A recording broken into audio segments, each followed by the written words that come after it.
రాష్ట్రంలో రైతు పరిస్థితి ఎలా ఉంది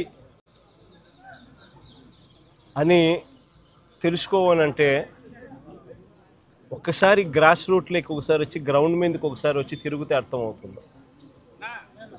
కారణం ఏమిటి అని అంటే ఎంత నిర్దాక్షిణ్యంగా ఈ ప్రభుత్వం వ్యవహరిస్తూ ఉంది, ఎంత నిర్దయగా ఈ ప్రభుత్వం వ్యవహరిస్తూ ఉంది అని చెప్పడానికి ఉదాహరణలు శతకోటి కనిపిస్తూ ఉన్నాయి.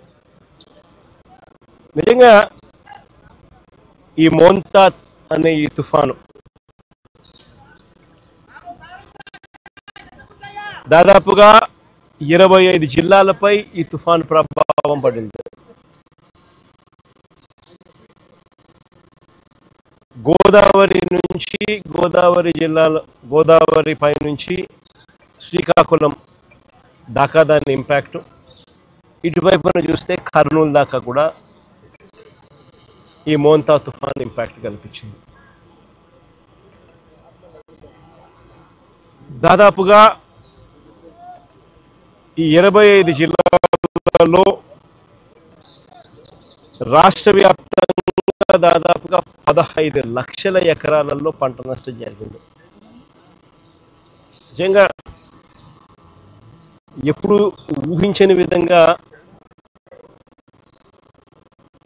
ఈ తుఫాను వల్ల పంటలు నష్టపోయిన పరిస్థితులు చోటు చేసుకున్న పరిస్థితులు ఇవి. ఎందుకు ఈ పరిస్థితి వచ్చింది అంటే కారణం వరి అన్నది అత్యధికంగా ఈ 15 లక్షల ఎకరాలలో దాదాపుగా 11 లక్షల ఎకరాలు పంట నష్టం జరిగింది వరి పంటకి. ఈ వరి అన్నది కరెక్ట్గా గింజలు పాలు పోసుకునే పరిస్థితిలో ఉన్నప్పుడు జరిగిన దారుణమైన పరిస్థితి ఇది. తీవ్రమైన గాలులు, ఆ గాలులతో పాటు వచ్చిన వర్షాలు. నిజంగా ఎంత దారుణమైన పరిస్థితి అన్నది చెప్పడానికి ఒకసారి చూస్తే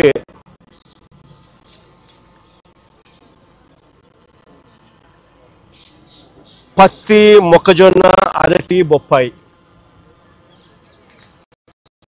ఇవన్నీ కూడా లెక్కేసుకుంటే దాదాపుగా మరో 4 లక్షల ఎకరాలు అటు ఇటుగా. ఒక వరి దాదాపుగా 11 లక్షల ఎకరాలు. రాష్ట్ర వ్యాప్తంగా దాదాపుగా 15 లక్షల ఎకరాలు రైతులు నష్టపోయిన పరిస్థితుల మధ్య ఈరోజు రైతులు కనిపిస్తూ ఉన్నారు. నిజంగా చంద్రబాబు నాయుడు గారి పాలనలో పరిస్థితి ఎలా ఉంది అని చెప్పి చూస్తే ఈ 18 నెలలు చంద్రబాబు నాయుడు గారు పరిపాలన చేసిన ఈ 18 నెలల్లో దాదాపుగా 16 సార్లు అది సైక్లోన్స్ కానివ్వచ్చు, డిప్రెషన్ కానివ్వచ్చు, కరువు కానివ్వచ్చు, లేదా అల్పపీడనాలు, లేదా అకాల వర్షాలు ఇలా ఏ సందర్భం అయితేనేమి దాదాపుగా 16 సార్లు రైతులు ఇబ్బంది పడిన పరిస్థితులు ఈ 18 నెలల కాలంలో చంద్రబాబు నాయుడు హయాంలో జరిగాయి. ఈ 18 నెలలుగా దాదాపుగా 16 సార్లు రైతులు ఇబ్బంది పడ్డ పరిస్థితులు ఎదురైనాయి. చివరికి ఉచిత పంటల బీమా ద్వారా రైతులకు ఉచితంగా ఇన్సూరెన్స్ అనేది వైఎస్ఆర్సీపీ ప్రభుత్వ హయాంలో ఏ రైతు ఇబ్బంది పడుకోకుండా, ఏ రైతుకు ఏ కష్టం వచ్చినా కూడా వెంటనే ఆ రైతుకు ఉచిత పంటల బీమా ద్వారా ఇన్సూరెన్స్ సొమ్ము వచ్చేది.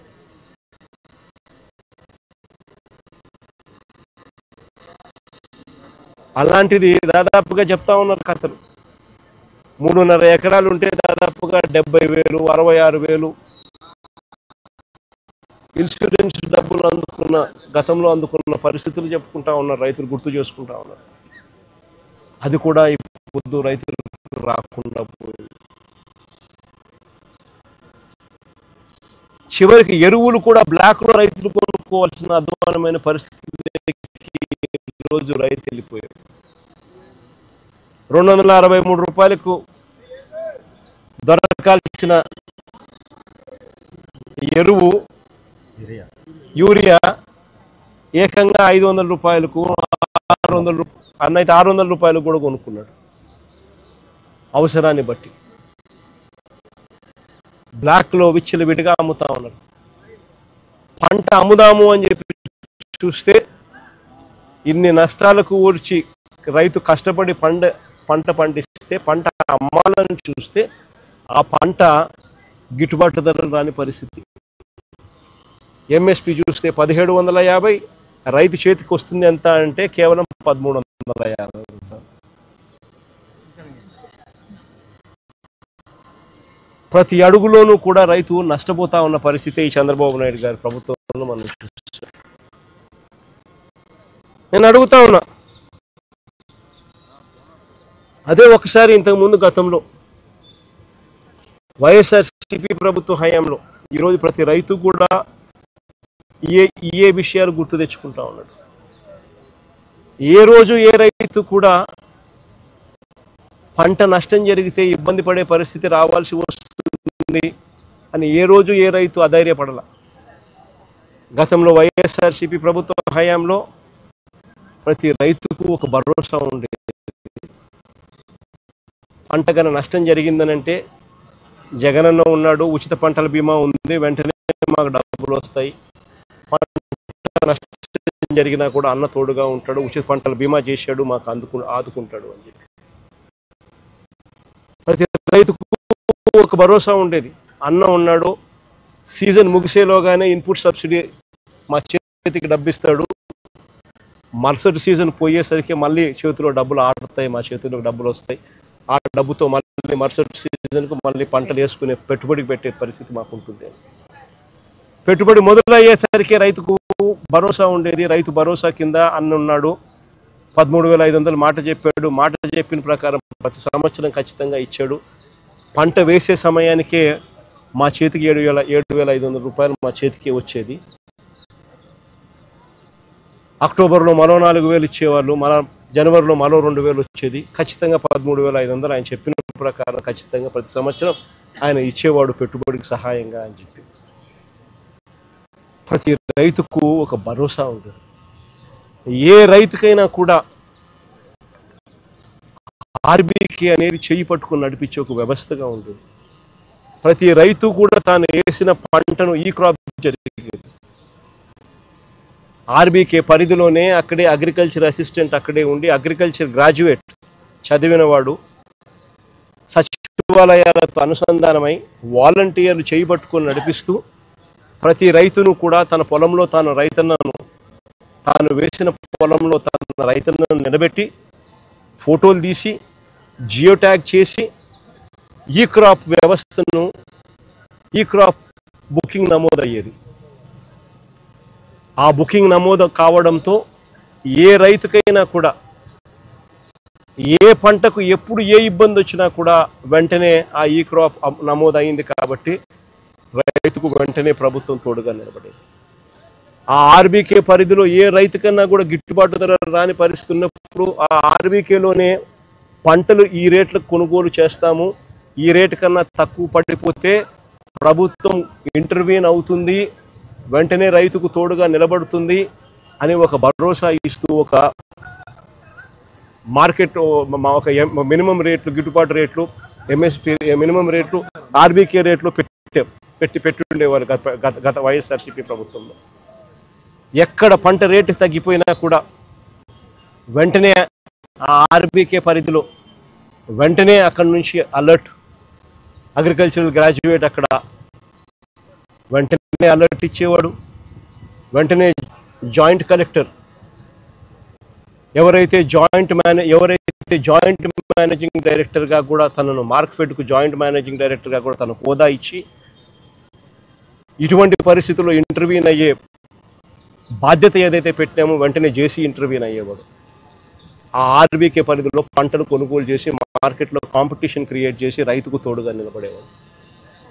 సీఎం యాప్ అని continuous monitoring of agricultural price and produce అని ఒక యాప్ ఆర్బీకే అసిస్టెంట్ చేతిలోను ఆర్బీకేలో ప్రతి రైతుకు బాసటగా ఉండేది. ఏ పంట రేటు తగ్గినా కూడా వెంటనే ప్రభుత్వం ఇంటర్వ్యూన్ అయ్యి తోడుగా రైతుకు ఉండేది. ఇవన్నీ గతంలో దాదాపుగా 7,800 కోట్ల రూపాయలు ఖర్చు చేసిన వైఎస్ఆర్సీపీ ప్రభుత్వ హయాంలో 7,800 కోట్ల రూపాయలు ఖర్చు చేసి రైతులకు ఏ పంటకైనా కూడా గిట్టుబాటు ధర రాని పరిస్థితి ఉంటే వెంటనే పంటలు కొనుగోలు చేసే దానికోసం ఆ 5 సంవత్సరాలలో వైఎస్ఆర్సీపీ ప్రభుత్వం 3,000 కోట్ల రూపాయలతో ధరల స్థిరీకరణ నిధి కేటాయించి ఏకంగా 5 సంవత్సరాలలో 7,800 కోట్లు ఖర్చు చేసి రైతుకు ప్రతి పంటకు భరోసాగా కొనుగోలు చేసే కార్యక్రమం జరిగింది. రైతుల దగ్గర నుంచి అప్పట్లో ఉచిత పంటల బీమా ద్వారా రైతులకు అందరికీ ఈ క్రాప్ చేయడం, వెంటనే రైతులందరికీ ఉచిత పంటల బీమా కింద తీసుకుని రావడం, దాదాపుగా 85 లక్షల మంది రైతులను ప్రభుత్వమే ప్రీమియం చెల్లించి రైతులకు ఉచితంగా పంటల బీమా ఇచ్చినందువలన ఆ రైతులకు ఏకంగా 7,800 కోట్ల రూపాయలు ఇన్సూరెన్స్ సొమ్ము కింద ఆ రైతులకు 5 సంవత్సరాలలో ఉచితంగా రైతులు రూపాయి కూడా ఖర్చు పెట్టుకోకుండా ఉచిత పంటల బీమా ద్వారా రైతులకు మేలు జరిగిచ్చేలా డబ్బులు పడ్డాయి. ఈరోజు చంద్రబాబు నాయుడు గారి ప్రభుత్వంలో ఎంతమంది తెలుసా రైతులు నమోదు చేసుకున్నారు ఇన్సూరెన్సు? కేవలం 19 లక్షల మంది రైతులు మాత్రమే. అది కూడా ఎవరైతే బ్యాంకు లోన్లు తీసుకున్నారో ఆ బ్యాంకు లోన్లు తీసుకున్నారు కాబట్టి ఆ బ్యాంకులు ఇన్సూరెన్స్ డబ్బులు ఖచ్చితంగా కట్ చేసుకొని ఇస్తారు కాబట్టి వాళ్ళకు మాత్రమే ఇన్సూరెన్సు వర్తింపయింది, కట్టింగ్ అయ్యింది. కేవలం 19 లక్షల మంది మాత్రమే. నేను అడుగుతా ఉన్నా, ఈరోజు ఇటువంటి విపత్కర పరిస్థితి వచ్చింది. ఈరోజు ఇటువంటి విపత్కర పరిస్థితిలో మిగిలిన రైతుల పరిస్థితి ఏమిటి అని అడుగుతా ఉన్నా. ఎవరైతే బ్యాంకుల దగ్గరికి వెళ్ళలేని పరిస్థితిలో ఉన్నారో, ఎవరైతే బ్యాంకులు ఇన్సూరెన్స్ డబ్బులు కట్ చేయకుండా ఇన్సూరెన్స్ డబ్బులు ఎవరికైతే కట్ చేసి వాళ్ళకి మాత్రమే ఎవరికైతే బ్యాంకులు కట్టాయో మిగిలిన వాళ్ళ పరిస్థితి ఏమిటి? రాష్ట్రంలో మిగిలిన రైతుల పరిస్థితి ఏమిటి? ఉచిత పంటల బీమా తీసేయడం అన్నది అన్నిటికన్నా దారుణం కాదా అని అడుగుతా ఉన్నాం. ఈరోజు ఈ పంటకు వచ్చినాం, ఈ పొలానికి వచ్చినాం. ఈ పొలంలో ఉన్న రైతన్నను ఆశ్చర్యం కలిగించే విషయాలు చెప్తా ఉన్నాడు. ఈ రైతన్నను అడిగే, అన్న మీ పంటలేకి మీ పొలంలోకి ఎవరైనా ఎన్యూమరేషన్ చేయడానికి ఎవరైనా వచ్చారా అని. ఈ రైతులే కాదు, ఎక్కడ రాష్ట్రంలో ఉన్న ఏ రైతుని అడిగినా కూడా, అన్న ఎవరి పొలంలోకి కూడా ఏ రైతు దగ్గరికి కూడా పొలంలోకి ఎవరు కూడా ఎన్యూమరేషన్కు రాలేదన్నా అన్న మాట వినిపిస్తుంది. ఆశ్చర్యం ఏమిటో తెలుసా? ఇది కృష్ణా కలెక్టర్ ఇచ్చిన ప్రొసీడింగ్స్ 30వ తారీఖు డేటు, అక్టోబర్ 30వ తారీఖు డేటు, కృష్ణా కలెక్టర్ ఇచ్చిన ప్రొసీడింగ్స్. ఈ ప్రొసీడింగ్స్లో కృష్ణా కలెక్టర్ ఏమంటాడు తెలుసా? 30వ తారీఖు తను ఈ ప్రొసీడింగ్స్ ఇస్తూ తను ఏమంటాడు, enumeration of crop damage and social audit, enumeration అయిపోవాలా, సోషల్ ఆడిట్ అయిపోవాలా, to be completed by 31st, అంటే ఒకరోజు. 30వ తేదీ ప్రొసీడింగ్స్ ఇస్తాడు, 31వ తారీఖు కల్లా సోషల్ ఆడిట్ అయిపోవాలా, ఎన్యూమరేషన్ అయిపోవాలంటాడు ఒక రోజులో. Enumeration of crop damage and social audit should be completed by 31/10/2025 and any grievances shall be redressed immediately. ఒక రోజు టైము. ఆశ్చర్యం కలిగించే విషయం ఏం తెలుసా? ఇక్కడ ఇంకొక పారాగ్రాఫ్ రాస్తారు. ఇంకొక పారాగ్రాఫ్ ఏమని రాస్తారు తెలుసా? District agricultural officer Machilipatnam or before 31/10/2025 without fail చేయాలా. The concern mandal agriculture officer sending list after the above deadline will invite action. అంటే ఆ తర్వాత ఎవరైనా అప్లికేషన్ పెట్టేదానికి కూడా లే, 31వ తారీఖు అయిపోవాలా, 31వ తారీఖు తర్వాత అప్లికేషన్ కూడా పెట్టేదానికి కూడా లే. The finalized list from the districts should be submitted to the Director of Agriculture, AP Guntur, on 1/11/2025.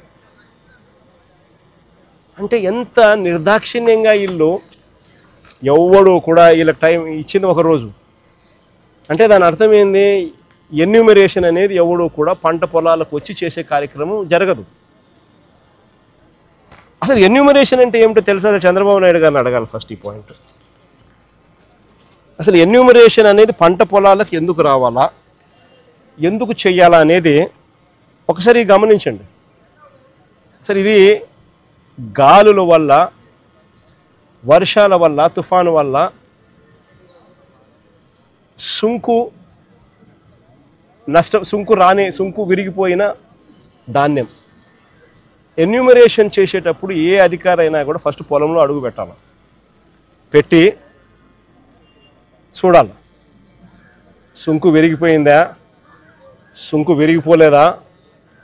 Enumeration ప్రక్రియలో భాగంగా రాయాల. ఎందుకంటే సుంకు విరిగిపోతే తర్వాత ఇది పాలు పోసుకునే పరిస్థితి ఉండదు. తర్వాత జర్మినేషన్ ప్రాసెస్ ఆగిపోతుంది.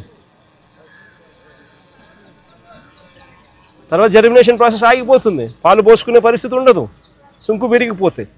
సో సుంకు విరిగిపోయిందా లేదా అని చూడాలి. పొలంలోకి వచ్చి దిగి చూడాలి ఎన్యూమరేషన్ చేసేవాడు. ఇది చూడకుండా, ఇది చెయ్యకుండా ఎన్యూమరేషన్ అయిపోయిందని అంటారు. ఇలాంటి వాళ్ళు ఎవరైనా ఇలాంటి వాళ్ళు ఎవరైనా కూడా ఎన్యూమరేషన్ మాది జరగలేదు, మా దగ్గరికి ఎవడు రాలేదు అని అంటే వెటకారం చేసి మాట్లాడుతున్నారు వాళ్ళను. ఎన్యూమరేషన్ మాత్రం జరగదు. ఇంత దారుణంగా పంట జరుగుతుంది. పైగా ఇంకోటి ఏమంటున్నారో తెలుసా? ప్రతి రైతుకు ఈ మాదిరిగా అగ్రికల్చర్ ఆఫీసర్లు డైరెక్ట్గా ఈ మాదిరిగా మెసేజ్లు పంపించడము, ఈ మాదిరిగా ఆర్బీకేల దగ్గర నుంచి అగ్రికల్చర్ ఆఫీసర్లతో రైతులకు చెప్పిస్తూ ఉన్నారు. ఏమని? మీరు గన ఈ పత్రాలు సమర్పించిన వారి పొలాలకు మాత్రమే పంట నష్టం జాబితా తయారు చేయబడును. ఆఖరి తేదీ అక్టోబర్ 31వ తేదీ కావున శుక్రవారం మధ్యాహ్నం 3 గంటల లోపు తీసుకొచ్చి ఈ డాక్యుమెంట్లు మాత్రమే స్వీకరించబడతాయి. తర్వాత ఇచ్చిన డాక్యుమెంట్లను తీసుకోబడవు అని ఒకవైపున మెసేజు. రెండో వైపున దయచేసి రైతులందరూ గమనించగలరు, ఇప్పుడు పంట నష్టం చేయించిన రైతులకి తర్వాత ధాన్యం రైతు సేవా కేంద్రం కొనుగోలు చేయబడదు అని. అంటే ఈ ఇన్పుట్ సబ్సిడీ కానీ, ఈ నష్టం జరిగిందని కానీ ఎవడైనా కూడా రైతు అడిగితే వాళ్ళ ధాన్యం కొనుగోలు చేయరట తర్వాత. అంటే ఏం చెప్తా ఉన్నారు? ఎక్కడైనా కూడా ఏదైనా తుఫాను వచ్చినప్పుడు మనుషులకు మానవత్వం ఉండాలి. మానవత్వం అనేది ప్రభుత్వం ప్రదర్శించి తుఫాను వచ్చినప్పుడు, ఇంకోటి వచ్చినప్పుడు వాళ్ళకి ఇన్పుట్ సబ్సిడీ వచ్చేట్టుగా చేయాలి, వాళ్ళకి ఇన్సూరెన్స్ వచ్చేట్టుగా చేయాలి. ఈ రెండు రావడమే, రెండు ఇవ్వడమే కాకుండా, వచ్చేట్టుగా చేయడము ఇవ్వడమే కాకుండా వారి పంటలు కూడా కొనుగోలు చేసే కార్యక్రమం జరగాల. అలాంటిది అది ఇస్తే ఇదేమో, ఇది ఇస్తే అదేమో అని చెప్పి, అది మీరు కానీ అప్లికేషన్ పెడితే పంటలు మేము కొనుగోలు చేయము అని చెప్పి రైతులను బ్లాక్మెయిల్ చేస్తూ ఉన్నారు, రైతులను థ్రెటన్ చేస్తూ ఉన్నారు అని అంటే, రైతులను బెదిరిస్తూ ఉన్నారు అని అంటే నిజంగా ఎంత నిర్దాక్షిణ్యమైన ప్రభుత్వము, ఎంత నిర్దయ ప్రభుత్వం ఇది అని చెప్పడానికి ఇంతకన్నా వేరే నిదర్శనం కావాలని అడుగుతా ఉన్నా. ఆశ్చర్యం కలిగించే విషయాలు. ఈ ప్రభుత్వం అయితే అసలు ఈ క్రాప్ అనే ప్రక్రియ కూడా పూర్తిగా ఎగనామం పెట్టేసింది. ఈ క్రాప్ అనేది ఎగనామం పెట్టింది.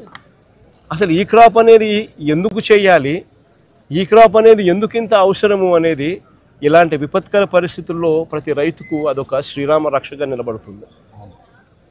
అలాంటిది ఈ క్రాప్ అనేది తెరమరుగైపోయింది. పంట పొలంలో రైతన్నను నిలబెట్టించి, పంట పొలంలో ఆ రైతన్నను జియో ట్యాగింగ్ చేసి, ఆయన ఫోటోగ్రాఫ్ తీసి దాన్ని ఈ క్రాప్ అనే పరిస్థితి గతంలో ఉంటే, ఈరోజు ఈ క్రాప్ నిర్వచనం మార్చినారు. ఈరోజు ఈ క్రాప్ అంటే ఏం తెలుసా? చేశామంటే చేశాం. తెలుగుదేశం వాళ్ళకైతే ఏకంగా ఉన్న భూమి కన్నా వాళ్ళు వేసిన పంట ఎక్కువ వేసినారు. ఇది బాపట్లలో ఒక చిన్న ఎగ్జాంపుల్. పర్చూరులో 112%, జే పంగళూరులో 114%, బల్లికరువులో 115%. బాపట్ల జిల్లాలో చిన్న ఎగ్జాంపుల్ చెప్తా ఉన్నా. వేటపాలెంలో 117%, చీరాలలో 122%, చిన్నగంజాంలో 128%. అంటే ఉన్న భూమి కన్నా agricultural crops sown in the భూమి 120 భూమి ఉండేది 100% అయితే నువ్వు 128% చూపిస్తూ ఉండవు.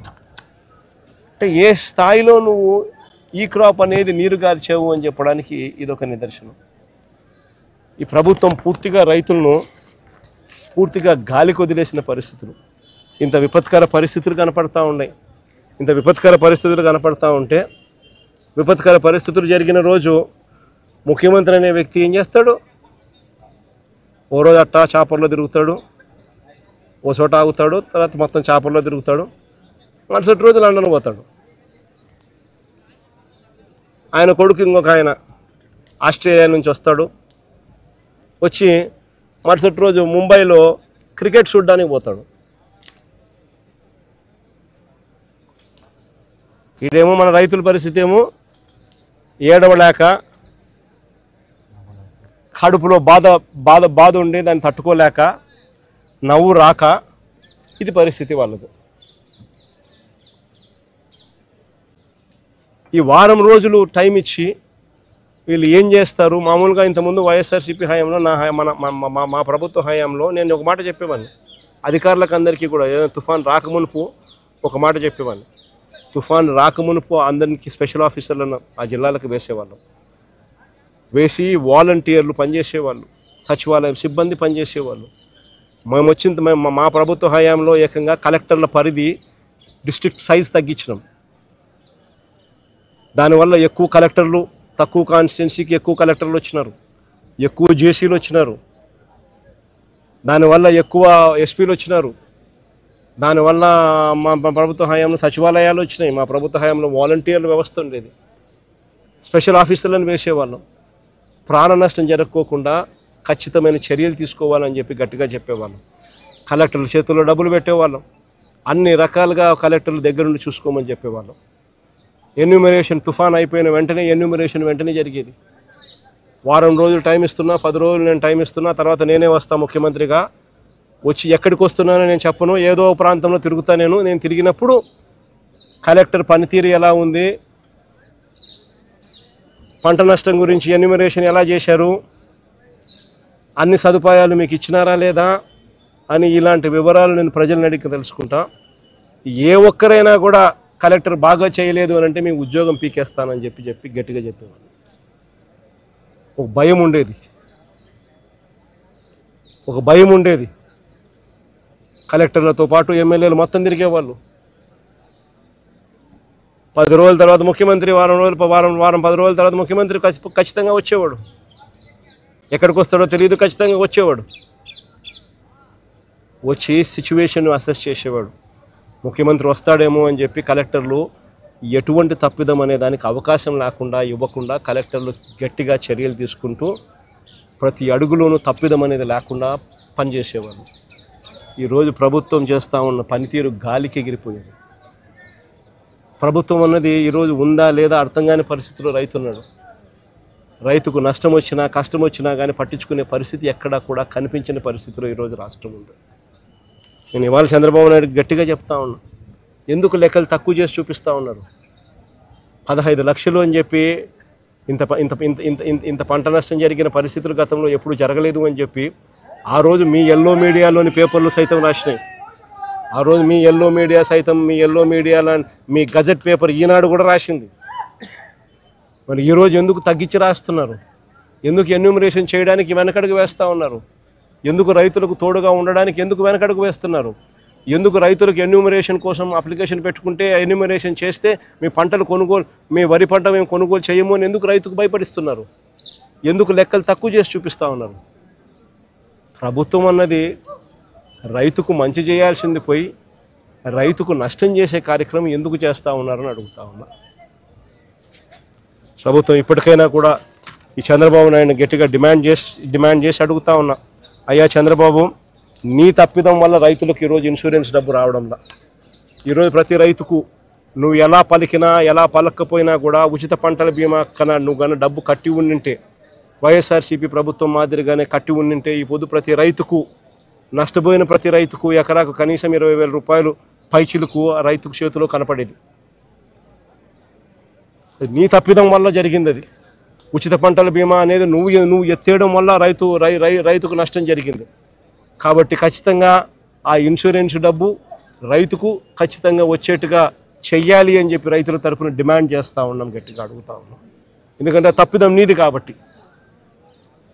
రేపు రబీ పంటకు ఇప్పటి నుంచి కనీసం రైతులకు ఉచిత పంటల బీమా కనీసం ఇప్పటి నుంచైనా కానీ ఖచ్చితంగా చెయ్యాలి. ఈ పరిస్థితి మళ్ళీ రైతుకు ఉత్పన్నం కాకూడదు అని చెప్పి కూడా డిమాండ్ చేస్తూ అడుగుతా ఉన్నాం. అదే రకంగా రైతులకు ఇన్పుట్ సబ్సిడీ కింద బకాయిలు పెట్టారు. దాదాపుగా ఈల లెక్కల ప్రకారమే, అది తగ్గించిన ఈల లెక్కల ప్రకారమే, తగ్గించి ఈలేసిన లెక్కల ప్రకారమే 600 కోట్లు ఇవ్వాలని చెప్పి ఈళ్ళే బకాయిలు పెట్టారు. ఆ బకాయిల సొమ్మును కూడా వెంటనే రైతులకు ఇవ్వాలి అని చెప్పి కూడా గట్టిగా డిమాండ్ చేస్తూ ఉన్నాం. చంద్రబాబు నాయుడు గట్టిగా మాట్లాడుతూ ఉన్నాం, రైతు సంతోషంగా ఉంటేనే రాష్ట్రం బాగుంటుంది. రైతు గన కన్నీరు పెట్టినాడు అని అంటే ఏ ప్రభుత్వంకైనా కూడా అది అరిష్టమే అని చెప్పి చంద్రబాబు నాయుడు గుర్తుపెట్టుకోమని గట్టిగా చంద్రబాబు నాయుడుకు వార్నింగ్ ఇస్తూ ఉన్నాం. ఈ సమయంలో చంద్రబాబు నాయుడు దృష్టిలో రైతు అనేవాడు వ్యవసాయమే దండుగా, వ్యవసాయం చేయడమే దండుగా, రైతు వేస్ట్ అనేది చంద్రబాబు నాయుడు మైండ్ సెట్. అందుకనే రైతు ఈరోజు ఇన్ని అగసాట్లు పడుతూ ఉన్నాడు, ఇన్ని అవస్థలు పడుతూ ఉన్నాడు. ఈ మైండ్ సెట్ మార్చుకొని రైతు రాష్ట్రానికి వెన్నెముక అని చెప్పి గుర్తించమని చెప్పి చంద్రబాబు నాయుడు గట్టిగా డిమాండ్ చేస్తూ ఉన్నాము.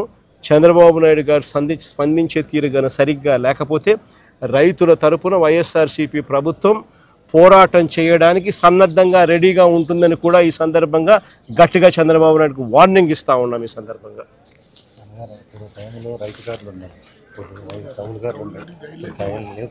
ఒక్కరికి కూడా కౌలు కార్డు కూడా ఇచ్చిన పాపాన పోలే చంద్రబాబు నాయుడు.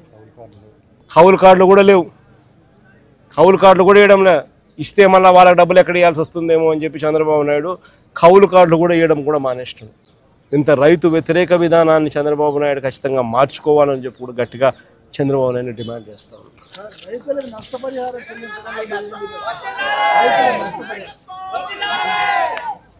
రైతులకు నష్టపరిహారం చెల్లించడంలో